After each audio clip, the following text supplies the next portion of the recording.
যারাই ক্ষমতার মসনদ পেয়ে দুর্বল জনগণের উপর, মাজলুমের উপর নির্যাতন এবং নিপীড়নের স্টিম রোলার চালাচ্ছে, বিশেষ করে সংখ্যালঘু মুসলমানদের উপর, তাদেরকে আমরা বলতে চাই যে আল্লাহ রাব্বুল আলামিন ছাড় দেন, ছেড়ে দেন না।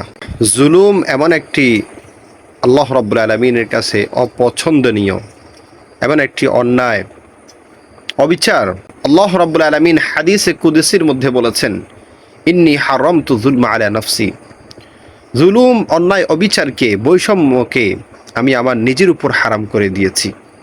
আমি কখনো এই দুনিয়াতেও কোনো মানুষের উপর, কোনো প্রাণীর উপর জুলুম করব না, এবং আখেরাতেও আমার বিচারের মধ্যে কারো প্রতি কোনো জুলুম, অবিচার এবং বৈষম্য হবে না। এই জন্য আল্লাহ বলেন যে ওয়াজআলতুহু বাইনাকুম মুহাররামা, এই জুলুমকে আমি তোমাদের মাঝে, তোমাদের উপর হারাম করে দিয়েছি।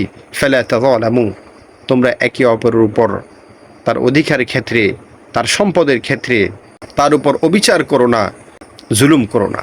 একজন মাজলুমের আর্তনাদ, আল্লাহর হাবিব সাল্লাল্লাহু আলাইহি সাল্লাম বলেন, ইত্তাকি দাওয়াতাল মাজলুম ফাইন্না লাইসা বাইনাহু ওয়া বাইনাল্লাহি হিজাব। নবীজি বলেন যে তোমরা একজন মাজলুমের বুক ফাটা কান্না, আর্তনাদ থেকে তোমরা বিরত থাকো। কেন? একজন মাজলুম যে আল্লাহর কাছে অভিযোগ করে, যে বদদোয়া দেয়, সেই মাজলুমের বদদোয়া, তার আর্তনাদের মাঝে এবং আমার আল্লাহের নসরতের মাঝে কোনো ব্যারিয়ার থাকে না, কোনো বাধা থাকে না।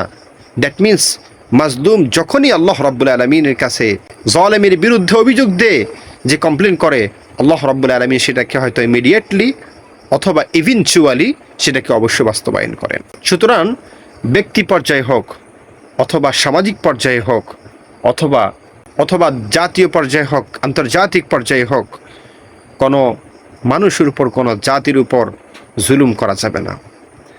যারাই জুলুম করেছে, যারাই ক্ষমতা পেয়ে জুলুমের শাসন প্রতিষ্ঠা করেছে, যারাই জনগণের উপর জুলুম করেছে, আল্লাহ রাব্বুল আলামিন তাদেরকে শিক্ষা দিয়ে দিয়েছেন। আমাদের পার্শ্ববর্তী শ্রীলঙ্কার মধ্যে, নেপালের মধ্যে, আমাদের বাংলাদেশের মধ্যেও আল্লাহ রাব্বুল আলামিন জালেম শাসককে কিভাবে যে পতন করেছে মানুষ কল্পনাই করতে পারে নাই। এই জন্য কোরআন পাকের মধ্যে রয়েছে, ফাতাবিরু ইয়া উলিল আবসার, হে জ্ঞানীরা, তোমরা শিক্ষা গ্রহণ করো এই সমস্ত ঘটনা থেকে, ইতিহাস থেকে তোমরা শিক্ষা গ্রহণ করো।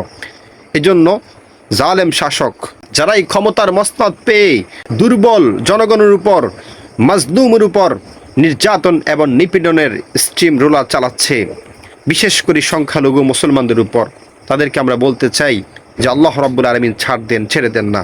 আপনি জুলুম করবেন, আপনার পতন অতি শীঘ্রই আল্লাহ রাব্বুল আলামিন ঘটিয়ে দিবে।